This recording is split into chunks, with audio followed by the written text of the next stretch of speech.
हाँ हो अभी नहीं है।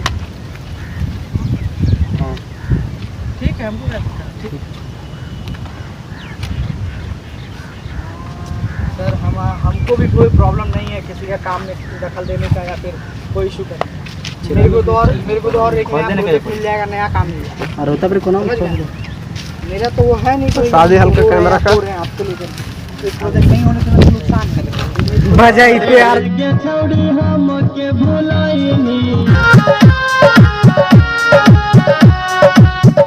जइते ससुरावा एगे छौड़ी हम के भुलाइनी गे आएगे छौड़ी हम के भुलाइनी गे आएगे छौड़ी कर लिया तोरे से हम प्यार कैसे के तू बदलिए गे नहीं गे आएगे छौड़ी कर लिया तोरे से हम प्यार कैसे के तू बदलिए गे नहीं।